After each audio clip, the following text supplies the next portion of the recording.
Hi guys, I'm Lauren. Welcome to my channel. It's so good to see you guys. Thank you guys for popping in. Sorry, I'm a hot mess today because I've been outside putting Christmas lights on my porch, which means that I was just covered in everything and rain and yeah, not how I normally want to look for these things. But I've got to run out the door really quick, and I wanted to make sure that I filmed a video for you guys for Plantmas before I headed out. Emily requested that I update her on the porch plants that I brought in and how they're doing. And I'm ashamed to say that they are not absolutely fabulous because I have not watered them in about a month. It's pretty sad. It's actually really, really sad. I have not watered them in a month. But they're in my bedroom, and my husband does his TikToks in there every night, and I just forget to go in there in the daytime until I'm going to sleep. It's just not a room I go into, so I haven't thought about them at all. He's been doing his lives and stuff in there, and yeah, I just haven't bothered to go in and check on them. So I went and I checked on them, and yeah, not much has happened actually, but I'm gonna update you and we'll go through what has and has not happened and how they're handling everything. Let's get into it. Okay, so here is the result of me completely forgetting about this plant for I want to say at least a month. It's been at least a month since I watered this plant. So it's got crunchy tips. It's completely dried out. The soil is compacted and hydrophobic. I am going to have to soak this entire thing. So I will come back to you in a little bit after I'm done doing that. Okay, so here it is after it's been all rehydrated and whatnot. It took quite a while actually for it to hydrate, a couple of hours. I do have to go in and remove all of these crunchy bits. I will probably end up doing that in a plant chores video in a few days. I just don't have the time right now, unfortunately.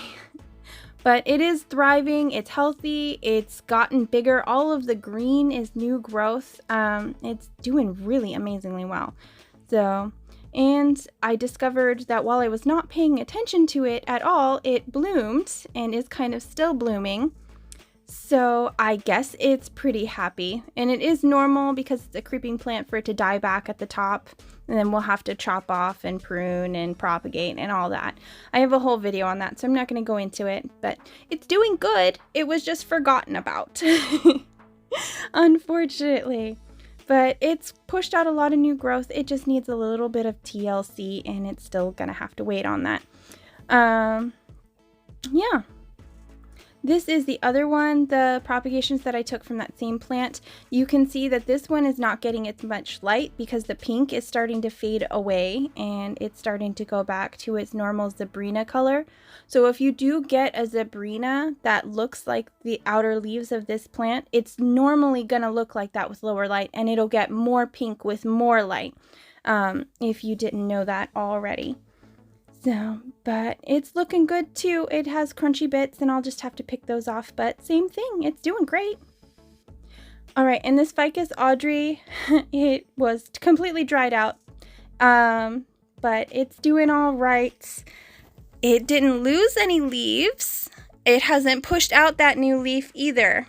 It's been like, oh my gosh, it's been like 2 months. I think it needs to be warmer and have more light, and this room is kind of on the colder side. I want to say like 60s, low 70s. So, but not too bad. It's got a little bit of yellowing on a couple of leaves, but you can see that it's still there, that new leaf. This one's yellowing a little bit. Unfortunately, none of the notchings took. It has calloused and hardened over, so I will just have to try again and put it in optimum conditions. So that's a little disappointing. And this leaf is probably going to go soon. I just let it dry out too much, unfortunately. I mean, going a month without watering this poor thing, it was just too long, unfortunately. But it's still alive. It's not dead, so it's definitely recoverable, and it didn't lose any leaves. So And this is that Vinca vine. These are actually normally only outdoor plants, so I'm kind of surprised it's still alive at all. And it's pushing out new growth despite being completely dry. It pushed out this long vine, and then it pushed out a few leaves since I brought it inside, and it's pushing out new growth since then too. So I'm going to say this is in the last month or so. It wasn't this big last time, so yep, it's doing good. And then over here is the Foxtail Fern. This is what happens when you let these guys dry out. They start at the tips, and their little fronds, they just start to yellow and brown and dry up. And I can cut those off, and it'll be fine. So, but it's all good. It barely lost anything. It's actually doubled in size, so I think these like to dry out quite a bit. So overall, everything is doing pretty good. I'm just a little disappointed in myself for forgetting to water them for so long, but they're still alive. They're all good. They're all alive. All right, so hopefully that answered some of your questions, and hopefully your porch plants are doing better and are more cared for than mine. I am going to be moving them around probably tomorrow because I have family coming in town and have to move a lot of stuff around. So we'll probably be doing that tomorrow. I'm not 100% sure. Everything's just kind of floating up in the air right now because my husband's working holiday hours and then sick kids, and it's just all over the place. But we're going to figure it out, and I will see you in the next one. Bye! Thank you so much for watching.